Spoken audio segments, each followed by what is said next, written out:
Today we're focusing on the elite Primaris snipers who make your character models disappear.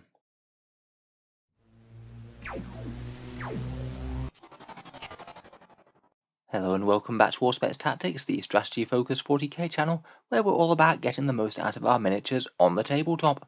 In today's video we're continuing in our look through the Space Marine Codex with a focused review on the Primaris Eliminators. In the video we'll have a talk through their datasheet, the damage output on those bolt sniper rifles, any obvious rules buffs and synergies, and how I would think about using them in-game myself. So without further ado, let's jump straight into it. So Primaris Eliminators are 30 points per model, or 40 if you give them the las fusels. In the squad you get exactly 3 models, 2 Eliminators and 1 Sergeant, and they have pretty much the standard Primaris Space Marine stat line, except with ballistic skill 2+, so a bit better at shooting, and as they each have camo cloaks, they get an additional +1 to their saves if they're receiving the benefit of cover.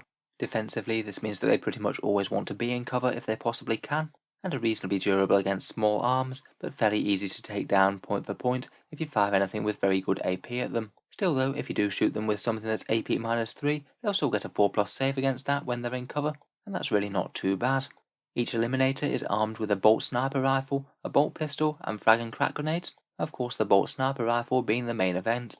Bolt sniper rifles are very flexible weapons. They can fire either executioner, hyperfrag, or mortis rounds, and they can all target characters directly via ignoring lookout sir.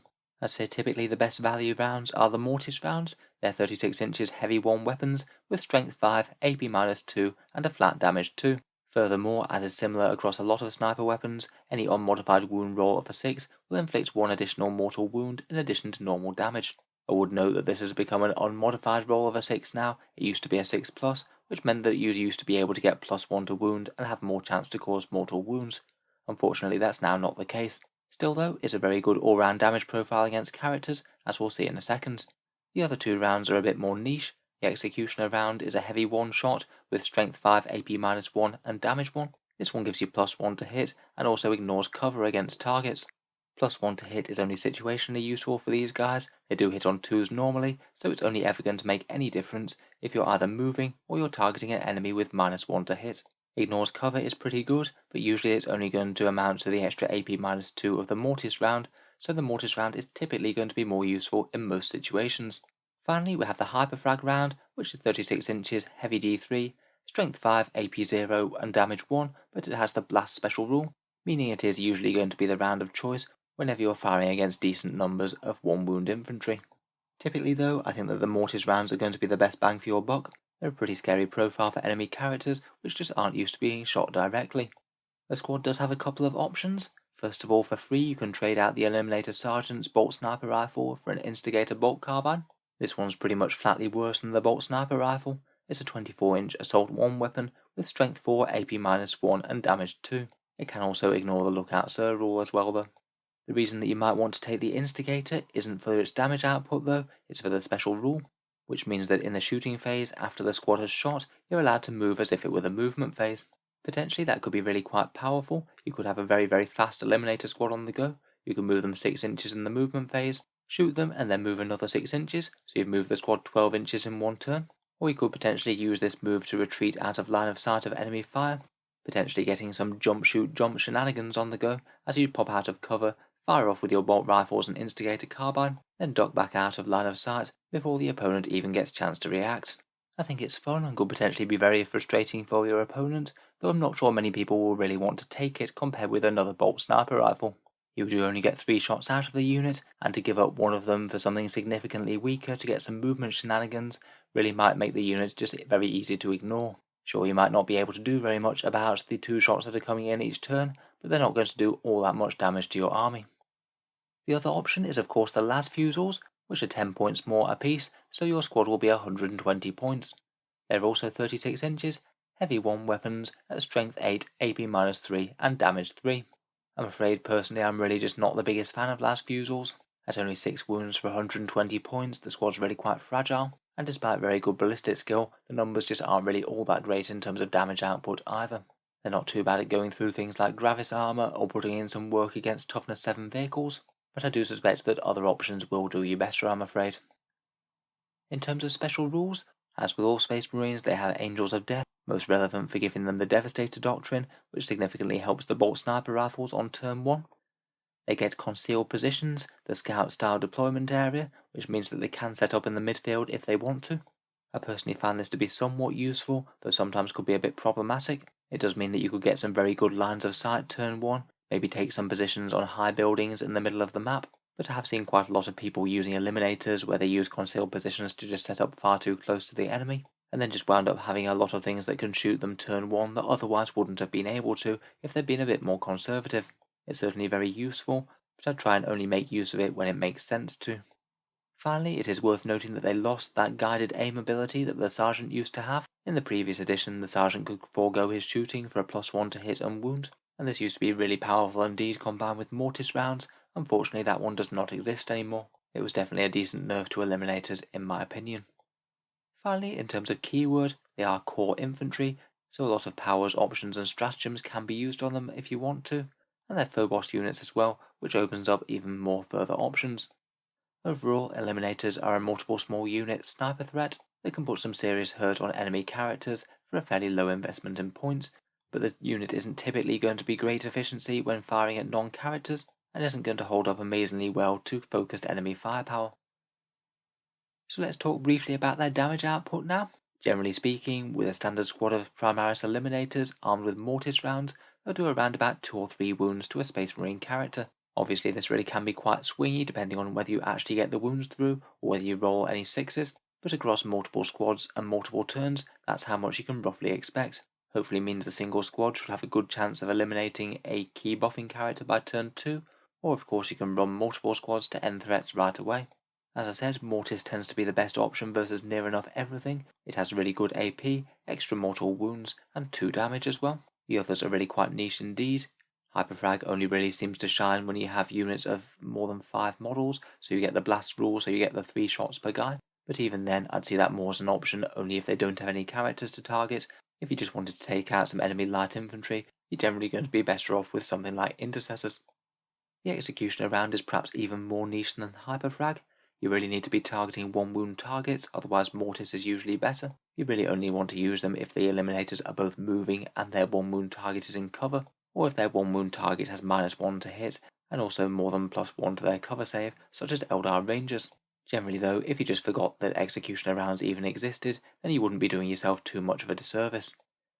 If we do look at las fusel damage output, on average they'll typically get around about 1 or 2 wounds through on a toughness 7 vehicle. The squad will average about 4 wounds per turn over multiple turns. I'm afraid they just really don't stack up all that well compared with other options in the Space Marine arsenal right now. Pretty much every anti-tank option is going to get compares to Eradicators, and for the same points cost you can have a durable Gravis unit that puts out a massive 9 wounds against the same toughness 7 target, and that's even presuming that they're not in melter range for the extra damage. The las fusels do have a ranged advantage over them, but it's just not really worth it for having significantly less wounds, lower toughness, and far inferior damage. So let's move on to talking about how to get more out of Eliminators on the table. First of all, Devastator Doctrine can be really quite potent.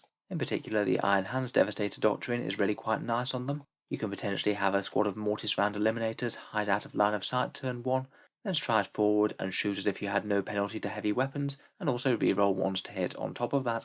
For any chapter though, it really will help them go off with a bit of a bang turn 1 at AP -3 with Mortis rounds. Talking of chapters, there are a few that have some special synergy with them. Raven Guard get +1 to hit and wound against characters, which usually means that you can move freely with the Eliminators before shooting them, which is a really big bonus, and +1 to wound is great as well. Having -1 to hit in cover, or potentially getting their camo cloaks out in the open, are both decent benefits as well. Salamanders go quite well with them in terms of their reroll. Rerolling a Mortis round wound roll is actually really quite powerful, and a significant increase in how reliable they are. We already mentioned Iron Hand's Devastator Doctrine, but also having a 6+ feel no pain is no bad thing either. Ultramarines can be quite manoeuvrable as well, moving and shooting for no penalty when in tactical, and Imperial Fists get some very nice benefits in ignoring cover and also getting exploding 6s with their bolt weapons. Typically, I think that you're not going to want to overinvest in character support for the Eliminators, but they are a core unit, and if it's convenient, then putting them within reroll auras is no bad idea. You could theoretically have an Apothecary Feel No Pain on them, or resurrect them with combat restoratives, though honestly I think that Apothecaries are going to be better served buffing other things.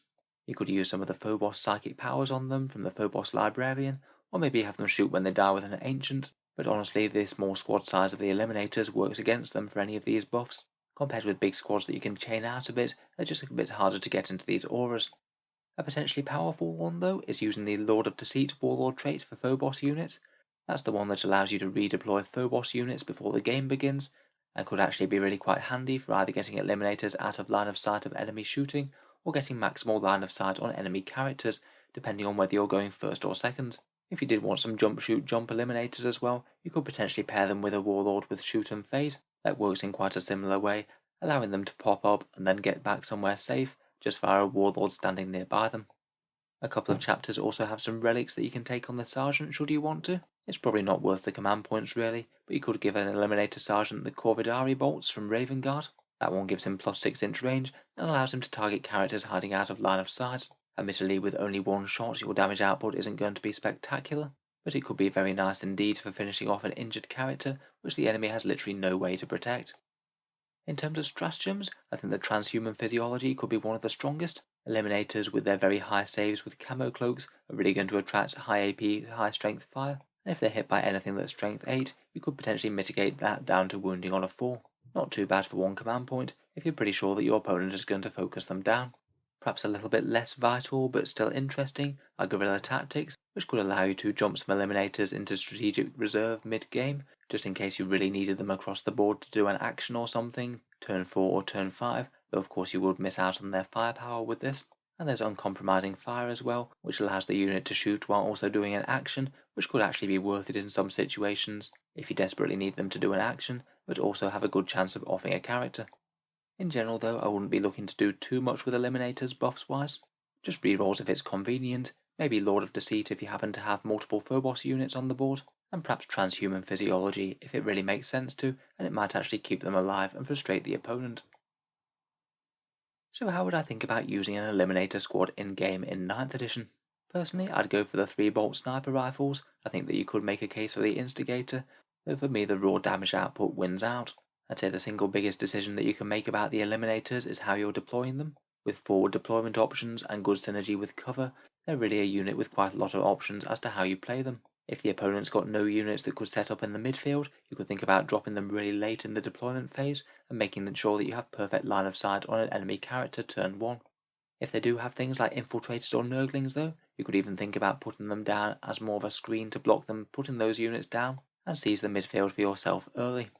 Wherever you put them, they really want to be in cover. Those camo cloaks turn them from being a very fragile unit to one that's fairly annoying to remove, and in particular I think that Eliminators are a very good choice for putting very high up in a tall building. If they can get good line of sight over a large chunk of the battlefield, then enemy characters are going to have nowhere to hide. If you are worried about them being gunned down turn 1 though, if you could think about dropping them out of line of sight, it might not be a bad idea.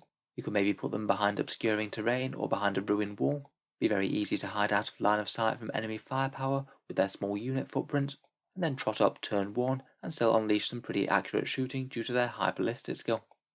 From there it's going to be pretty much pointing and shooting at whatever your choice of targets are.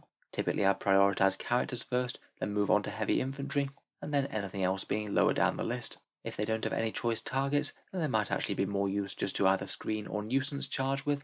They are quite a cheap unit, so if you're going to sacrifice one unit from your army for the greater good, they actually aren't all that bad an option. For the same reason, they could be fairly good for doing actions, such as raising banners or deploying scramblers. In terms of other options available, their damage output does far exceed that of Space Marine Scouts. They're competitors within the Space Marine army list for sniper weapons, though the Eliminators are perhaps a little bit more susceptible to high strength, high AP firepower compared with the Scouts due to having fewer numbers. On the whole though, I do think that Eliminators are by far the stronger unit. I think bolt sniper rifle Eliminators can certainly have a place in a competitive Space Marine army list. I wish I could say the same for the Las-Fusils, but at the moment I just don't think that they stack up numbers wise compared with other options. Devastators with las cannons or multi-melters will typically both shoot better due to signums and armorium cherubs, and also be slightly tougher just due to sheer numbers of wounds. We already mentioned Eradicators are just far better in terms of damage output, and even heavy Hellblasters can give them a run for their money if you do have a source of re-rolling ones to protect those overcharges. So overall, I feel that Eliminators can be a real problem for the opponent. A lot of strategies in 40k do revolve around characters giving buffs to nearby units, and by either eliminating those characters or spooking them enough that they need to hide, a couple of squads of Eliminators can be a real problem for the opponent's army. I'm afraid I don't think that they're anywhere near as much of an auto-include as they were when they came out in 8th edition, but to be honest that's probably for the best from a game balance sort of perspective. As always, I'd be very interested to hear your take on Eliminators in the current game, so please let me know down in the comments below. They are quite a fun unit to use, there's few things as satisfying as removing an important enemy character in a single volley, and they really can play mind games with your opponent. If you've enjoyed the video, then feel free to subscribe to Auspex Tactics, where we'll certainly be keeping the Space Marine unit reviews coming on a regular basis. Finally, if you have been enjoying the videos, I would just like to mention one way to support the channel, which is my Element Games affiliate link, which you can find down in the video description. If you were thinking about picking up any Eliminators or anything else for 40k in the near future, Element Games is a decent discount retailer that sells within the UK at a 10 to 20% discount. If you order any Warhammer through them after clicking the link, a small amount goes to help support Auspex Tactics without costing you any more whatsoever. Can just be a good way to help support the channel if you were thinking about buying something anyway. For people in the USA and Canada, I do also have an Amazon affiliate link, which again is down in the video description. That works in basically the exact same way. Click through and buy anything at all off Amazon, and a small amount goes to help support the channel. A massive thank you to you guys who have been using those links, it really does help keep the channel going. And a big thank you to all of you for listening. I'll hope to see you guys next time.